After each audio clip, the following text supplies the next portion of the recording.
Buenos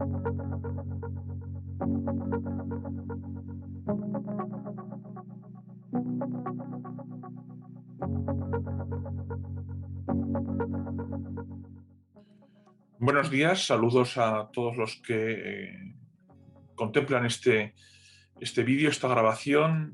Bueno, mi exposición versa sobre Fredegunda. Fredegunda es una gran mujer del siglo VI, una de las grandes personalidades, no precisamente una heroína, pero una de las grandes personalidades tratadas por Gregorio de Tours, nuestra fuente principal para conocer la Galia del siglo VI. Conocer algo no quiere decir conocer bien ni conocer todo, sobre todo no quiere decir conocer bien, puesto que Gregorio de Tours tiene unas agendas, tiene unos favoritos y tiene también en contraposición unos enemigos.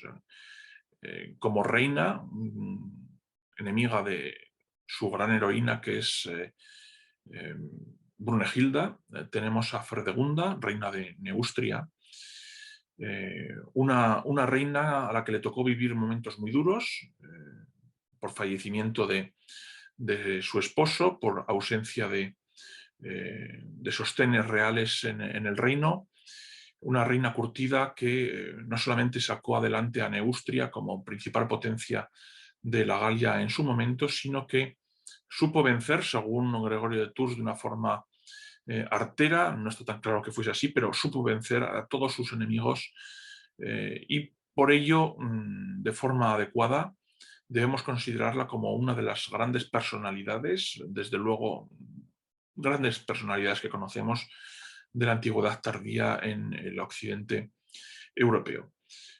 Muchos historiadores sabemos que es muy difícil realizar una biografía mínimamente cabal y justa sobre cualquier tipo de personalidad.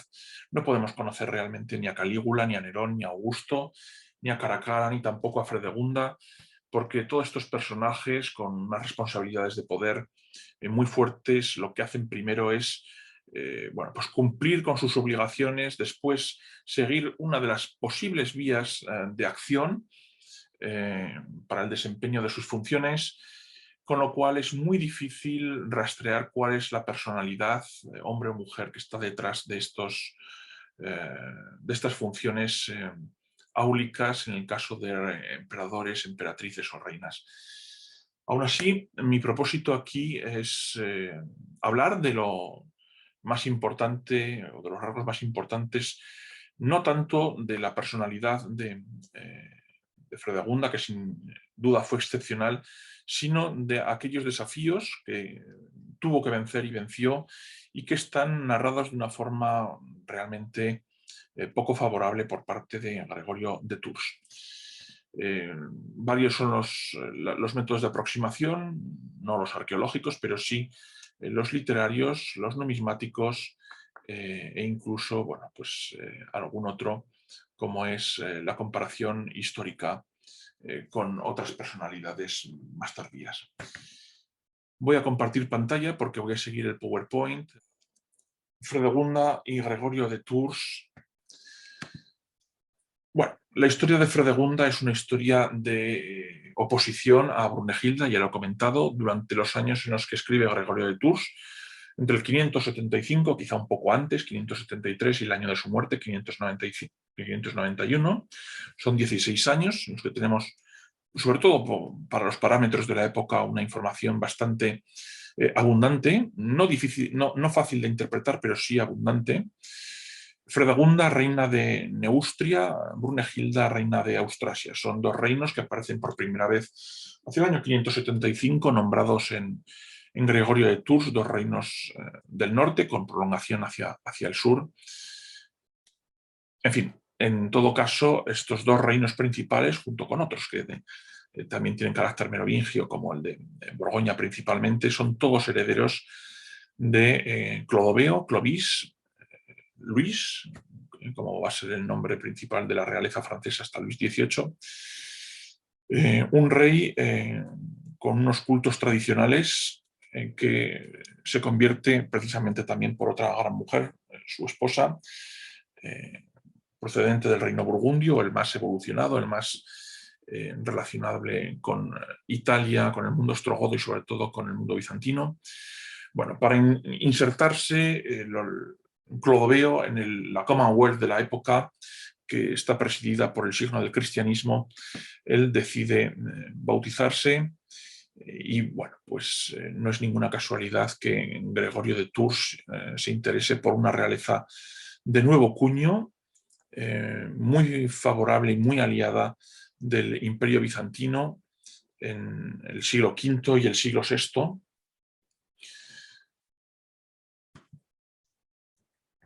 Y que es contrapuesta de forma retrospectiva, sobre todo, este Clodoveo con Alarico, el rey de los godos, el rey que pudo haber unificado las Galias bajo su égida, pero que, como todos sabemos, murió en combate en la batalla de Bouillé.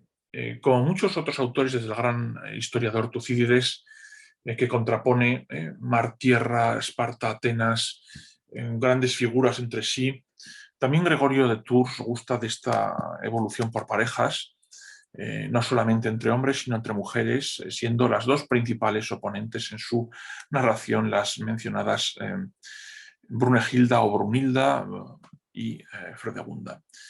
Por supuesto, somos deudores de los historiadores más antiguos y la tradición francesa, la antigua y la moderna, ha preferido siempre a Brunegilda, la cual se identifica con el supuesto reino más puramente germánico, más salvaje, Austrasia, el cual además llegaría pues, a imponerse a Neustria, no en el periodo que nos ocupa, pero sí más tarde.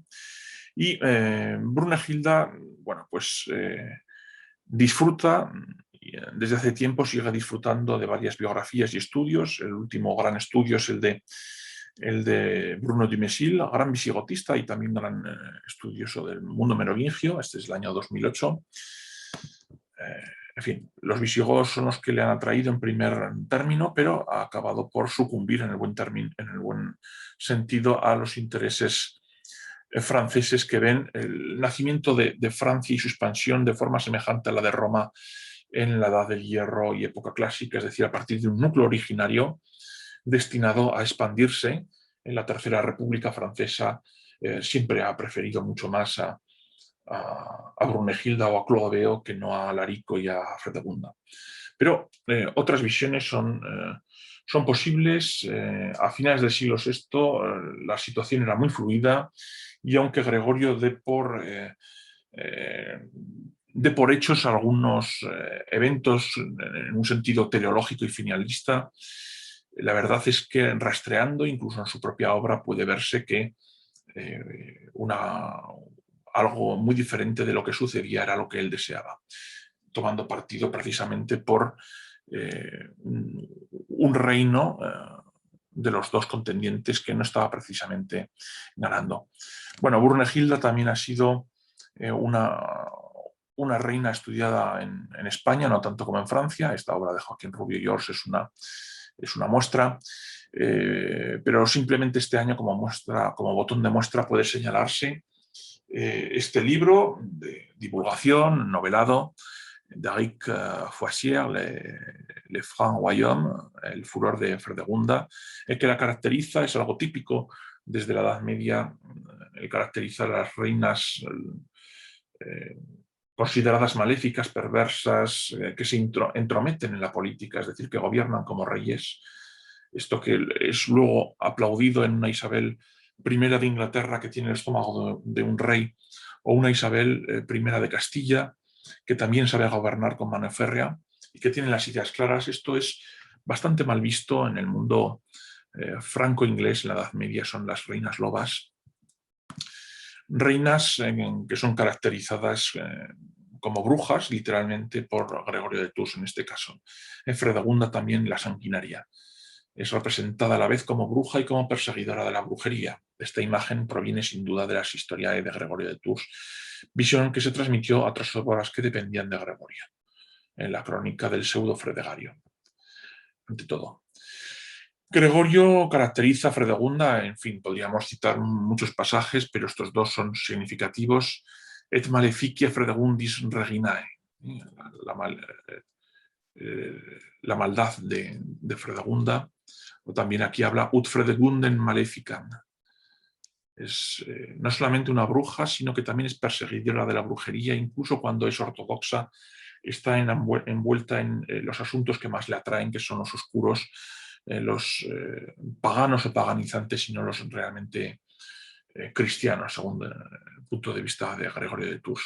En fin, hay un artículo reciente en Jarión de Juan Antonio Jiménez Sánchez y Elizabeth Seijo Ibáñez, en el que bueno, pues hablan de cómo se utilizó la acusación de practicar magia para difamar a la reina Fredegunda de Neustria, una de las personalidades más carismáticas de la historia merovingia. Es una forma de zapar su determinación, sus acciones, su capacidad real, que Gregorio no contesta, de conducir un reino y salvarlo en múltiples ocasiones de debilidad.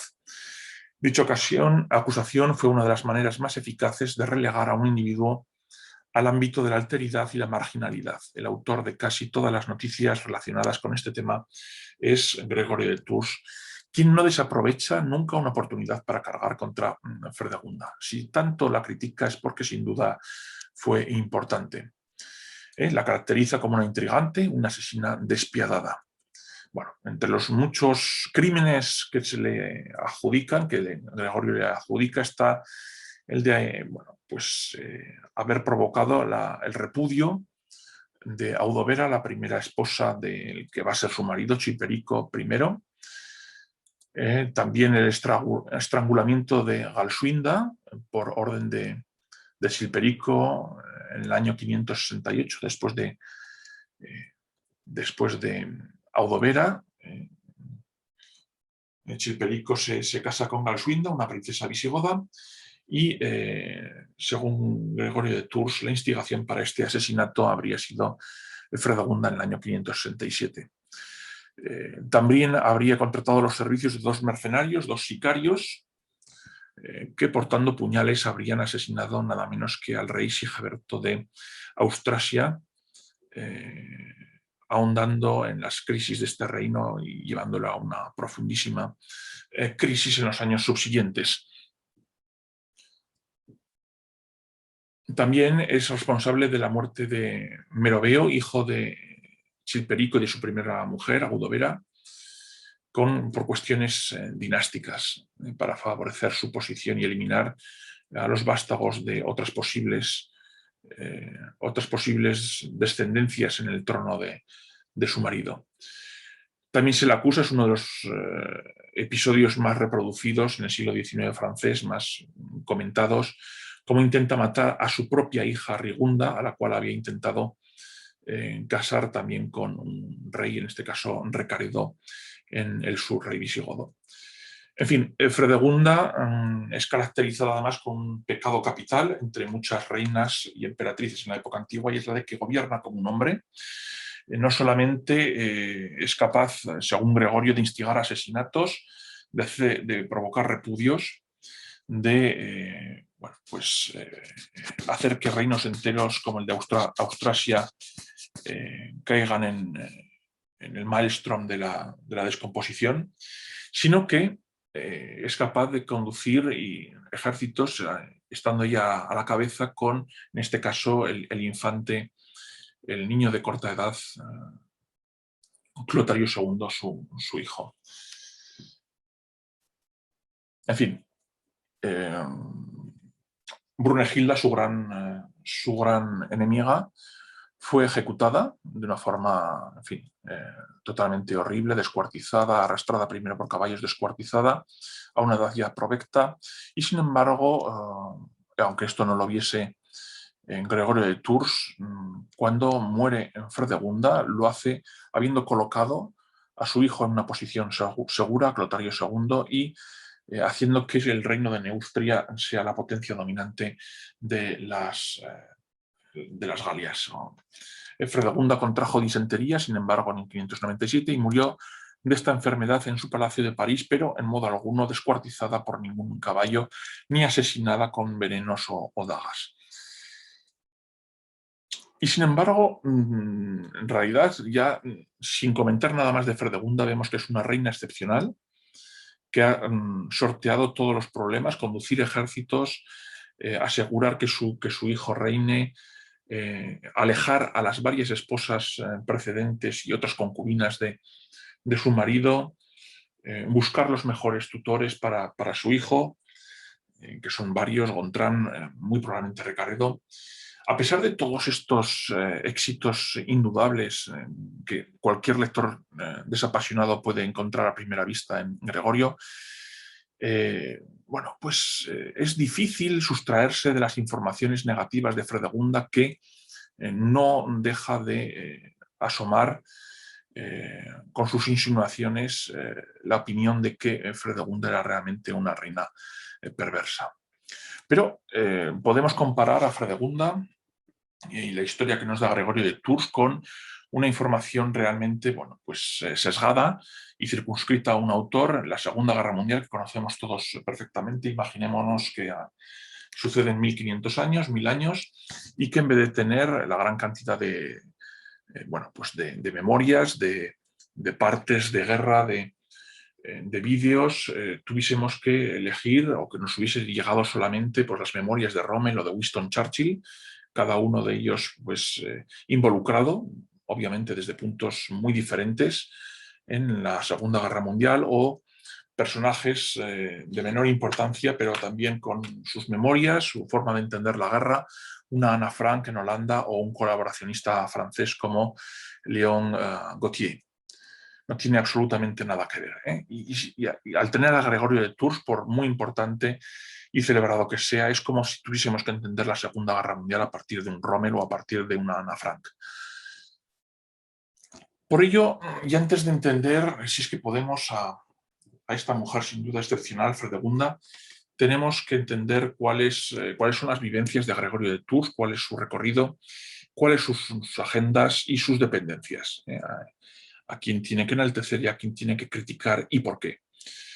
Bueno, Gregorio de Tours, que vive en los dos últimos tercios del siglo VI, entre el 538-39 y 594-595, escribe varias obras, las más importantes son las historias de los francos y las historias eclesiásticas. Pertenecía a una influyente familia galorromana que había servido a Roma en el pasado. Ahora a los reyes francos, en su familia paterna, habían estado al cargo de varias sedes episcopales en Lyon y Arles, la materna al cargo de la de Langres. Creció en Cavaillon con su madre y se educó a partir de los 12 años en Clermont-Ferrand con su tío el obispo local. En el año 563 profundiza en sus estudios con otro tío suyo, Nicier en Lyon. Es ordenado diácono en Saint-Julien-de-Brioude hasta el año 573.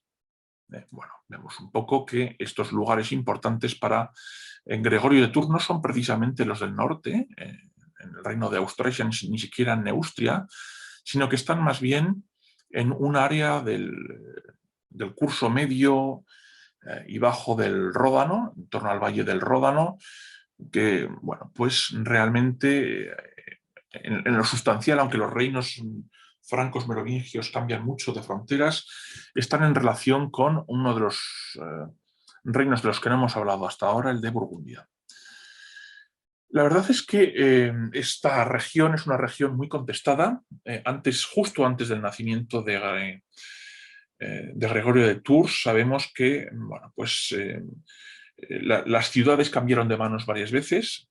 Pues, por ejemplo, después de Bouillé, la derrota del Árico II, nos dice el propio Gregorio, no puede evitarlo, Clodoveo envió a su hijo Teodorico a Auvernia por Albi y por Rodés. Este sometió para su padre a todas las ciudades desde la frontera de los godos hasta la de los burgundios. Vale, esto es el año 507, pero en el 531 nos damos cuenta, sin que lo diga de forma explícita y clara, pero nos damos cuenta de que Rodés, después de la muerte de Clodoveo, los godos habían invadido una parte de sus conquistas. Teodorico envió entonces a Teodoberto y Clotario envió a Guntram, el mayor de sus hijos, para recorrerlas. Pero Guntram, una vez llegado a Rodés, se dio vuelta, no sé por qué. Sí que lo sabe, pero no lo dice. Los godos ostrogodos sostenían las posiciones visigodas en el sur de Francia y bastante más al norte de lo que se suele decir, al menos hasta el año 531. Esto es importante porque para Gregorio de Tours las grandes bestias negras de su obra son los visigodos o aquellos que se relacionan con los visigodos, como Fredegunda. El caso es que, aun siendo del sudeste, o habiendo desempeñado funciones del sudeste, con la excepción de 5, todos los restantes obispos de Tours habían pertenecido en el pasado a la familia de Gregorio. Con lo cual, Gregorio va a ocupar una sede episcopal, la de Tours, que parece que le estaba destinada mucho más al norte.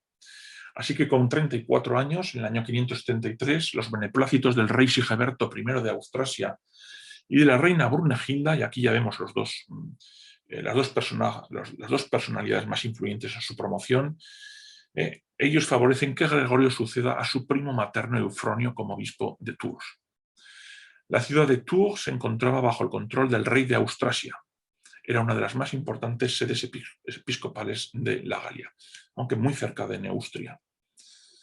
Las fronteras son cambiantes prácticamente año a año entre los reinos merovingios. Aquí en el año 568, bueno, pues podemos ver cómo básicamente lo que es el norte, no solamente franco, sino de lo que es el centro de Europa, pertenece a Austrasia, este color azul, y el color rojo es el territorio heredero del reino de Tournai, de Soissons, el reino propiamente de Clodoveo, que es Neustria. Y en verde vemos el reino inmediatamente al sur, que es Borgoña, y luego bueno, un territorio que cambia según los acontecimientos prácticamente año a año, perteneciendo a uno de estos tres reinos. Pero el corazón de todos los reinos merovingios estuvo siempre entre 4 ciudades al norte, que son París, Orleans, Reims y Tournai. Bueno, estas denominaciones son Neustria y Austrasia sobre todo. Bueno, pues 2 innovaciones probablemente utilizadas anteriormente, pero 2 innovaciones en la obra de Gregorio de Tours a partir probablemente del año 575. El reino merovingio, heredero de Clodoveo, es un reino que tiene unas tendencias centrífugas y centrípetas al mismo tiempo, y solo podemos decir que la parte al sur de la Loire es una zona mucho más romanizada, más en contacto con el mundo visigodo, y la parte, bueno, pues Burgundia del Ródano, más en relación con Italia y el mundo bizantino. El reino franco en el 561 bueno, había visto ya que lo que va a ser Neustria, llegando hasta los Pirineos, se estaba conformando como el llamado reino de París, aunque el reino de París y el reino de Soissons se van a unir por el deceso de uno de los reyes merovingios. En todo caso, en el complejísimo panorama de las luchas intestinas, de muertes, de absorciones, cesiones de fronteras, de milicias que se ocupan en invadir unos territorios al mando de las cambiantes evoluciones de la política de estos años, tenemos aquí en el año 573 a un Gregorio de Tours que ejerce este episcopado en el medio de todas estas luchas intestinas, guerras civiles francas. Asistió a numerosos concilios, conoce perfectamente de qué habla, y él trató personalmente asuntos de importancia política. Él se queja, poco después de ser nombrado en su obra obispo, de que bueno, pues, no hay una obra histórica en su época de enjundia y general, y que bueno, no se puede encontrar un hombre que escriba un libro sobre lo que pasa hoy. Así que él se ocupa precisamente, con una introducción de 5 libros, de escribir más que una obra de historia, una obra de geografía humana o una obra contemporánea. El por qué termina en el 591 es más difícil de saber que por qué empieza en el 575. Bueno, probablemente, lo diremos más tarde, se deba a que él ha perdido un poco la esperanza en su obra apologética en favor de Austrasia. Es la primera narrativa escrita en la Galia en 150 años y él habla pues, de todo. Las guerras civiles que son el centro de su obra, concilios, epidemias, educación, hambrunas, festivales, asesinatos, intrigas, en fin, hasta cuestiones que podríamos llamar hoy etnográficas, pero es lo menos. Él es un autor fundamentalmente político-religioso.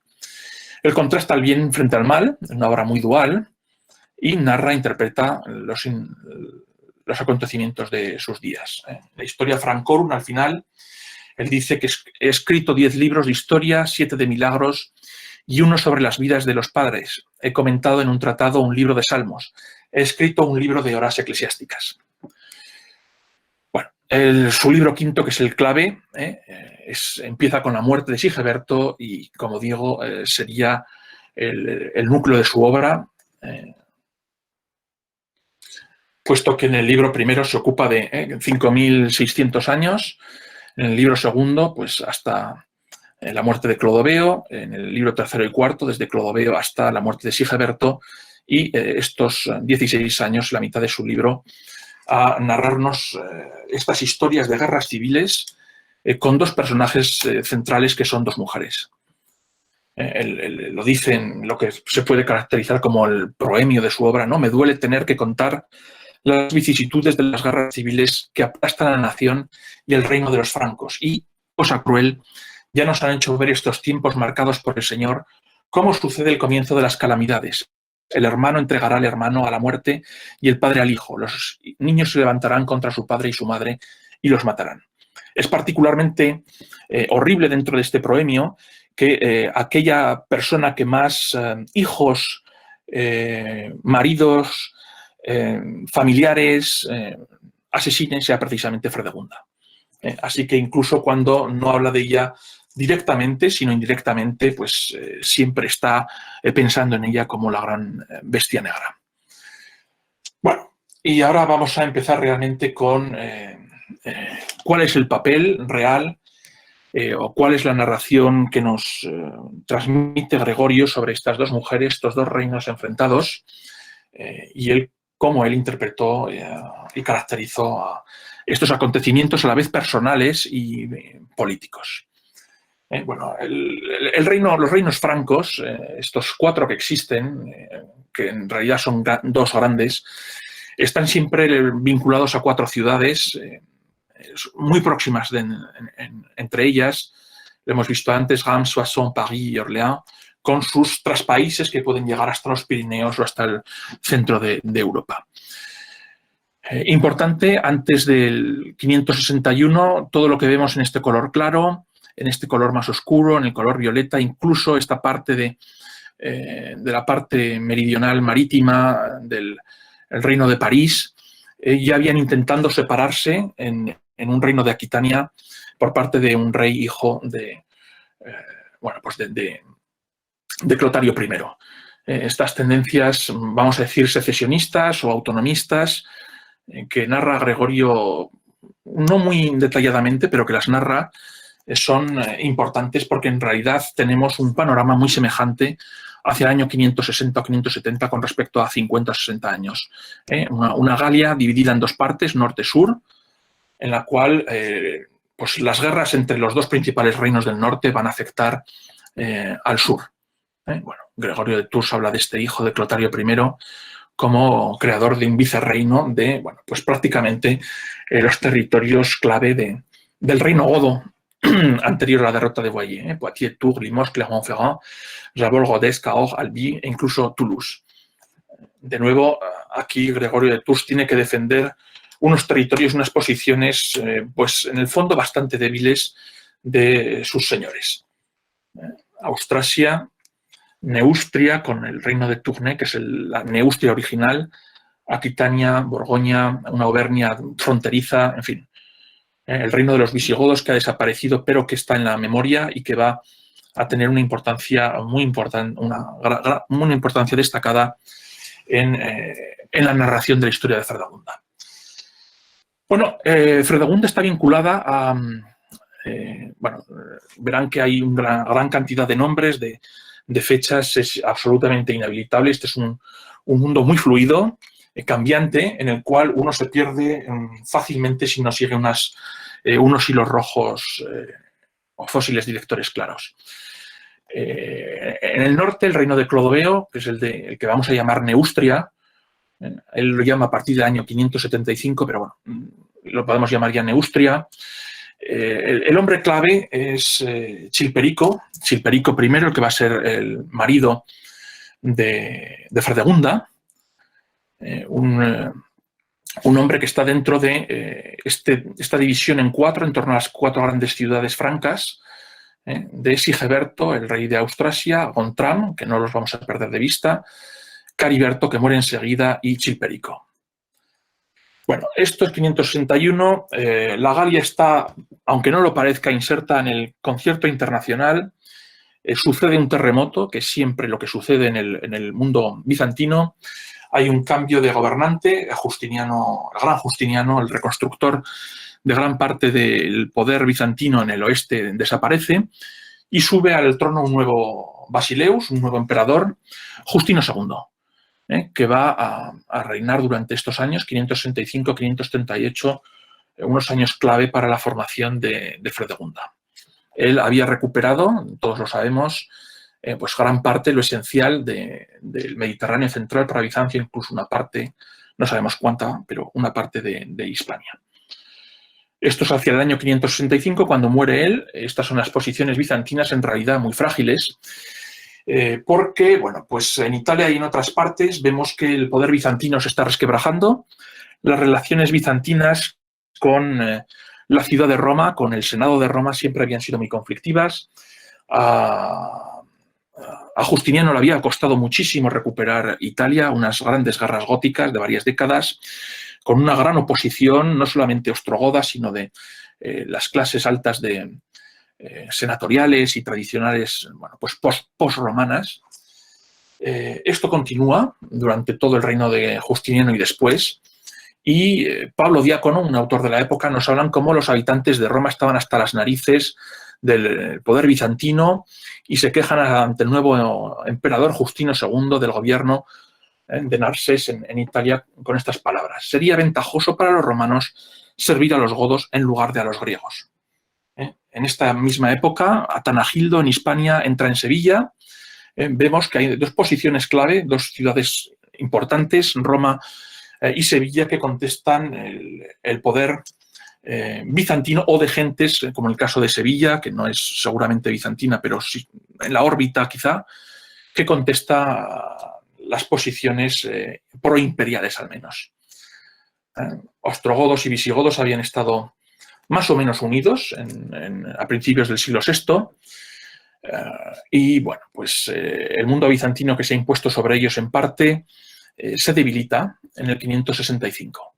Esto es interesante porque en la narración de Gregorio de Tours precede el porqué de repente entre las monarquías merovingias, las dos del norte, las de Neustria y Austrasia, los visigodos son tan importantes de repente. Los godos de Italia han desaparecido, pero los godos de Hispania existen.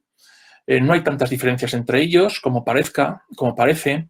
Y de repente, a partir del año 566, bueno, pues los de Neustria y los de Austrasia quieren vincularse con la monarquía visigoda del sur. Los primeros que lo hacen son la monarquía de Austrasia y Sigeberto I, el gran patrón de Gregorio, se casa con Brunegilda, Bruneu. En este año, Chilperico aún está casado con Audovera, pero la va a repudiar de forma casi inmediata por instigación de Fredegunda, que es simplemente su concubina. Así que hay una relación bastante directa entre causa y efecto. Pero, bueno, pues en el 567, poco después de que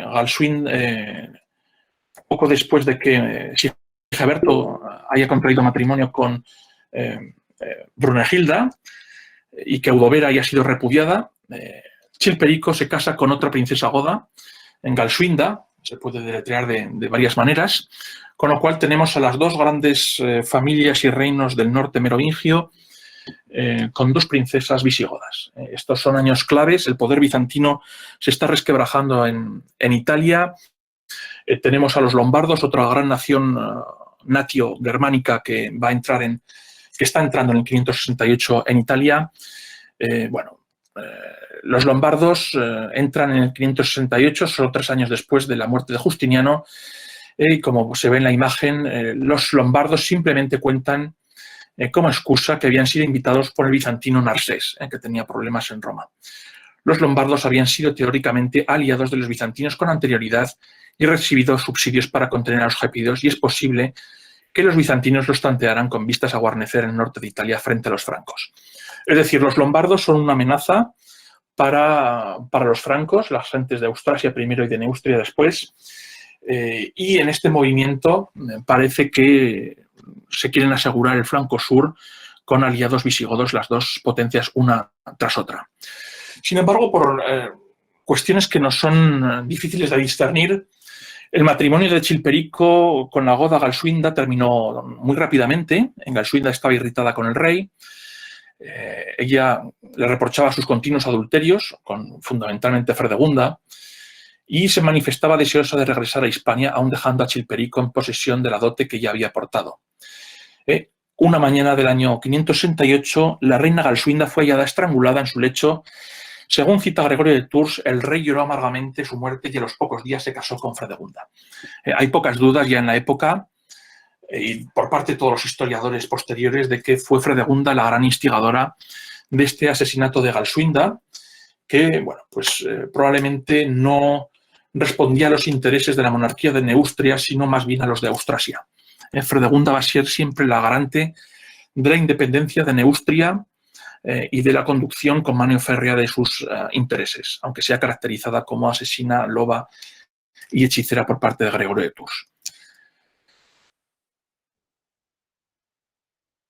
Bueno, los parientes de la reina asesinada se propusieron vengar su muerte, en especial Brunegilda, esposa de Sigeberto de Austrasia, al mismo tiempo hermano de Chilperico. En la temprana Edad Media, y de acuerdo con las costumbres francas, los parientes estaban moralmente obligados a vengar este tipo de ofensas. Así que Sigeberto exigió a Chilperico que entregara a Brunegilda, como compensación por la muerte de su hermana, Galsuinda y Brunegilda eran hermanas, las ciudades que ésta había recibido como presente de bodas, Burdeos, Limoges, Cahors, Bearn y Bigorre, todas en el sur de Francia. Chilperico simuló aceptar al principio, pero luego envió tropas para recuperar estas tierras. Es entonces, en esta época, cuando empieza la Fête Royale, en la mitología francesa, que es el nombre que se da a esta guerra sin piedad entre el 568 y el 613 entre los dos reinos, el de Neustria y Austrasia. Hay una serie de movimientos de Chilperico en esta época hacia el sur, invasiones, como era previsto por los reinos merovingios de lombardos y sajones contra Austrasia y contra Burgundia, y Neustria con Chilperico y esta nueva reina Fredegunda, ya casada oficialmente, que están aguantando los embates. Sin embargo, la guerra cambia y es Sigeberto de Austrasia el que comienza a invertir los términos y ganar, de manera que Childeberto y Fredegunda se ven forzados a refugiarse en Tournai, una ciudad clave de Neustria. Allí Sigeberto está a punto de alcanzar la victoria total, de liquidarlos. Las tropas incluso de Neustria le han reconocido como rey, cuando es asesinado por dos agentes de Fredegunda. Este caso es clarísimo de Fredegunda solucionando una situación absolutamente insostenible para Neustria, mandando a dos asesinos a asesinar a Chilperico, a Sigeberto. Probablemente todos los asesinatos, todas las intrigas estuvieron siempre dictadas por este mismo espíritu nacional de defensa de los intereses de la monarquía, de su marido, fuese o no concubina, fuese o no reina. Pero en este caso está clarísimo que ella salvó al reino, salvó al rey y garantizó la preeminencia durante unos cuantos años de Neustria. Esto, claro, bueno, pues aquí estaban los dos asesinos que hemos visto antes. Esto molesta a Gregorio de Tours, que había sido colocado en su posición por Sigeberto. Y él empieza a escribir precisamente en este momento de ascensión y de consolidación de Neustria gracias a Fredegunda, cuando todo estaba perdido. Bueno, de no haber sido asesinado Sigeberto, sin duda los días de Chilperico y Fredegunda hubiesen estado contados. Y a partir de entonces, bueno, los guerreros de Sigeberto dejan heredero a un niño de tan solo 5 años, se retiran y la situación da un vuelco completo. En las minorías de edad, en todos los periodos de la historia, da igual, estemos en la tardía Edad Media o en la Europa moderna o ahora, las minorías de edad son muy peligrosas siempre para un reino y para la regente que está al cargo de un niño pequeño. En este caso, para Brunegilda es muy difícil mantener su posición y el que los nobles del reino reconozcan a un niño tan pequeño. Bueno, Chilperico sale de Tournai, retoma la iniciativa, captura a Brunegilda, la encierra en un convento en Rouen, aquí en el año 575. Bueno, estamos en el principio de la narración de Gregorio de Tours. Como vemos, él está horrorizado de ver cómo, bueno, pues, sus patrones, uno de ellos ha muerto y la otra está en una situación de debilidad estructural. La verdad es que Gregorio de Tours no nos ahorra detalles, al menos de una serie de hechos que podemos aceptar como verídicos. Brunegilda se casa nada menos que con un hijo de Chilperico, Meroveo, el cual, bueno, pues va a ser asesinado por instigación de Fredegunda. De nuevo, no hay que ver a Fredegunda, como se suele decir, como una saña sádica de asesinato de reyes y príncipes. Ella está, bueno, pues cortando los pies a Brunegilda y asegurando que el reino de Neustria no va a estar comprometido con este casamiento de nada menos que el hijo de la anterior mujer de Chilperico. Este es otro de los grandes asesinatos de Fredegunda, o un asesinato instigado por Fredegunda. Bueno, en todo caso, Brunegilda consigue escapar hacia una de las capitales reales desde su encierro en el convento de Rouen hasta Metz. Vemos que todos los episodios son básicamente en la línea norte de la Loire y sobre todo en torno a París. Vemos que en este mapa del 577 el reino de Austrasia es relativamente pequeño en comparación con lo que era anteriormente. El reino de Burgundia, de los burgundios, se ha expandido, está un poco vigilando la situación entre unos y otros, y el reino de Soissons de Tournai, la primitiva Neustria pequeñita, bueno, pues ha conseguido expansionarse desde los Pirineos hasta el Canal de la Mancha, con pequeñas intrusiones en algún territorio. No hay que duda cabe que Austrasia en este momento es un reino secundario. El gran reino de Sigeberto unos años antes es ahora un reino secundario. El reino dominante es el de Fredegunda, que en sí sus asesinatos no habría conseguido esta prosperidad territorial. Brunegilda, tras varias peripecias, se refugia en la corte de Gontran, que va a ser el gran valedor. Burgundia pasa a ser ahora el reino bueno, que puede ejercer una especie de balanza con respecto a Neustria, y en tanto que viuda, en tanto que regente con un niño de 5 años a su cargo, va creciendo, ¿no?, pero sigue siendo pequeño, pues pide ayuda a Gontran I de Borgoña. Los nobles no le son especialmente favorables. Los años pasan, hacia el 580 tenemos que, bueno, pues Chilperico y Neustria consiguen aún más poder y, bueno, pues la corte, Chilperico sobre todo, decide juzgar a Gregorio de Tours. No nos cuenta muy bien Gregorio de Tours por qué lo quieren juzgar, pero desde luego él había estado urdiendo y había estado detrás de todas las acciones, o al menos justificando en la ciudad de Tours, tan próxima al corazón de Neustria, las acciones de Fredegunda. Gregorio busca entonces el apoyo de Rigunda y de otros oficiales palatinos. Rigunda es la hija de Chilperico y Fredegunda.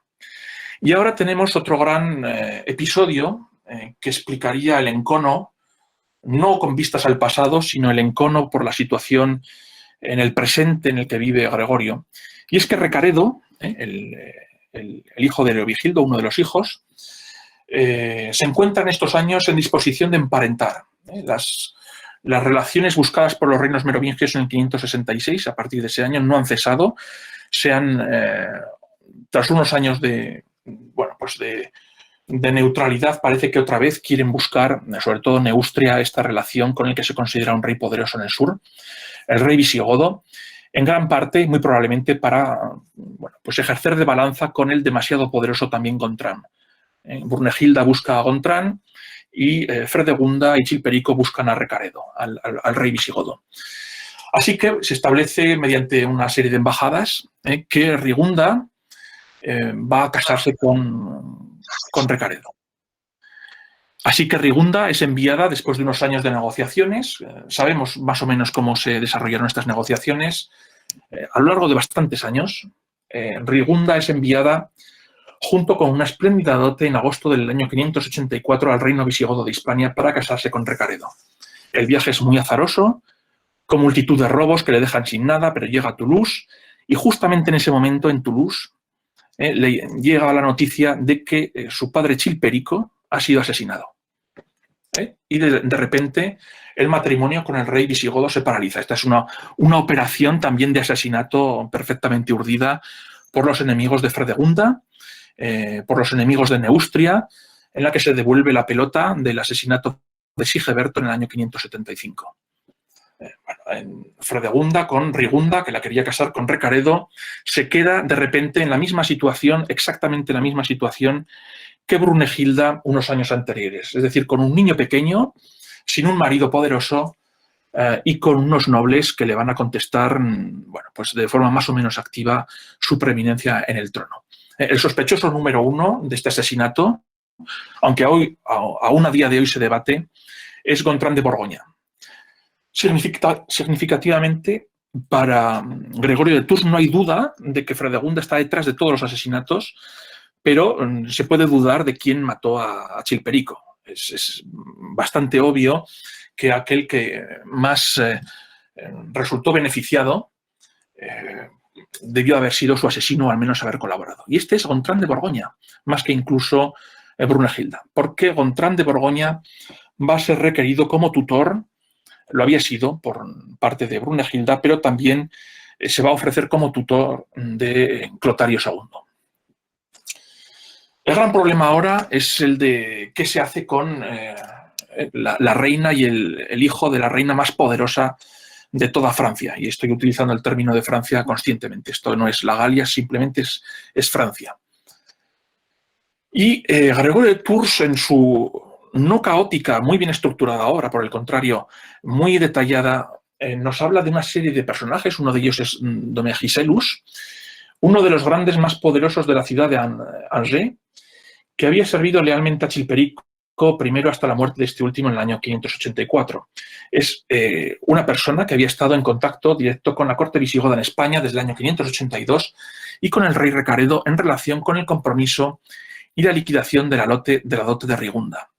Luego, en el 584, se había encargado de todos los pasos de acompañamiento de Rigunda de París a Hispania. Y aquí la numismática aparece de repente. Hay muchísimas series monetales en la Galia y la Francia de esta época, muy difíciles de interpretar.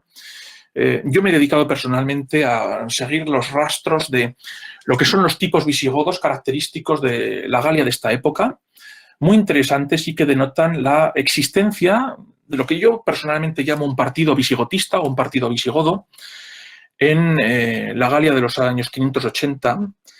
Y estas monedas, con el tipo de lo que se llama en numismática la cigarra o el canguro por parte de los ingleses, esta victoria muy esquematizada a derecha, con el ala de la victoria, una coronita para coronar, aquí bueno, una especie de X, es todo muy, muy grosero, el arte de esta época es horroroso, pero es este tipo, ¿no? Visigodo, muy característico, reconocido como tal por todos, historiadores numismatas. Contrasta con otras series que tienen otros tipos. Y, bueno, pues la leyenda en estas series monetales se puede leer, aunque de forma difícil, pero no hay duda de que es Andicavis Fit. La ciudad de Angers la hizo. Los rastros arqueológicos, el estilo, todo indican que esta serie monetal se acuña hacia el año 584 o, sin más, 584.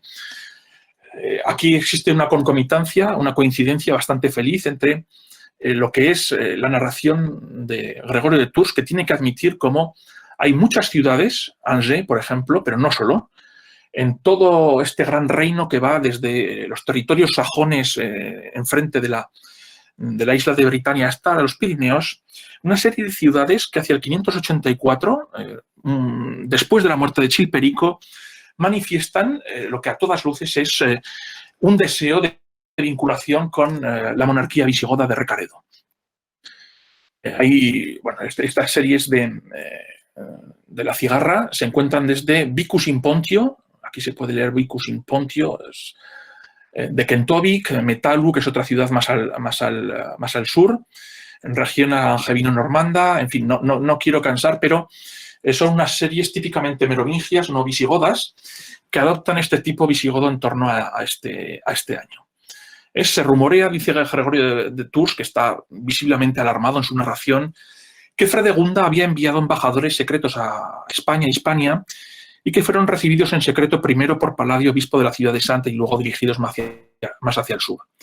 Podemos ver en su narración, y yo creo también con la numismática en varias ciudades, de todo este reino de Neustria, como hacia el año 584 se percibe un shock tras la muerte del marido de Fredegunda y cómo, bueno, pues probablemente se le pidió a Recaredo que fuese el tutor del hijo de Fredegunda, Clotario II. Es decir, en toda la compleja política merovingia y gala en general de estos años, Recaredo parece estar en condiciones de ser un tutor, como Gontran lo es de Brunegilda, para Neustria. Dos reinas viudas, dos reinas con dos niños pequeños, una que ya tiene un valedor y otra que lo está queriendo conseguir con el que iba a ser el marido de Rigunda. Es bastante lógico de todas maneras.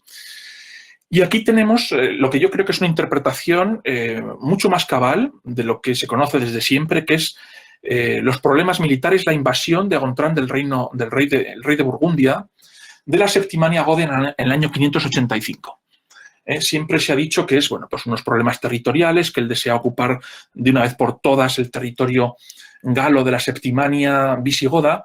Yo creo que se puede, leyendo a Gregorio de Tours y las circunstancias políticas, hilar más fino y entender que lo que se quiere desbaratar aquí es a Neustria, a Fredegunda y deshacer bueno, pues las posiciones de Recaredo en la Galia y como posible tutor de Clotario II. Gontran inicia una guerra muy bien narrada por el gran panegirista de la monarquía goda, que es Isidro de Sevilla. La guerra en general es favorable a los visigodos. De hecho, se va a producir la única invasión en el reino de Francia por parte de un rey visigodo de toda la historia. Pero esta guerra, que se inicia en el 585, va a durar con intervalos hasta el 589. Parece que a Recaredo no le gusta estar en guerra contra Gontran.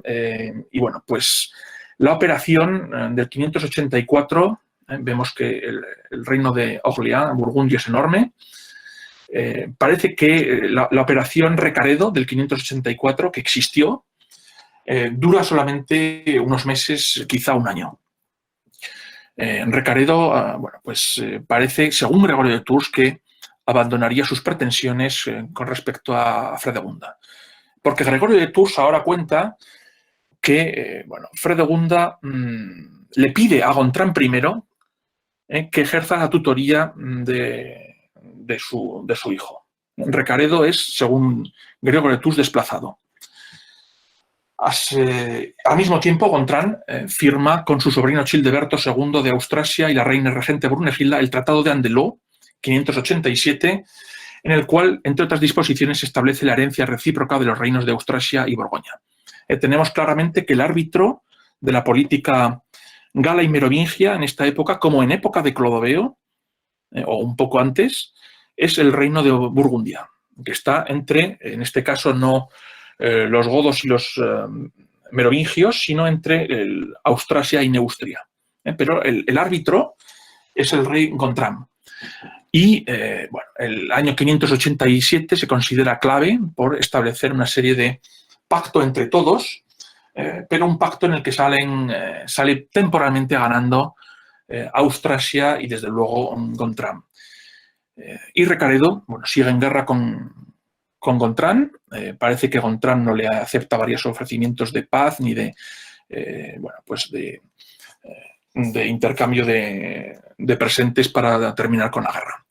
El caso es que hay una cuestión aquí muy interesante que también está insinuada en Gregorio de Tours, que yo creo que nunca se ha planteado realmente, y es por qué Recaredo a partir del 587 quiere convertirse a la fe católica, haciéndolo en el 589 en el tercer concilio de Toledo. Siempre se ha interpretado esta conversión en una clave hispana, pero Recaredo, desde luego, desde que es hijo con poder de Leovigildo, había estado encargado de posiciones en el norte, más bien ocupándose de la Galia, no como Hermenegildo del sur, y podría postularse la hipótesis de que toda esta confrontación y estas políticas de repartos e intereses internacionales galos, en los que la religión preponderante es la católica, tuvieron que ver con las ansias a partir del 587 de formalizar su conversión a la fe católica.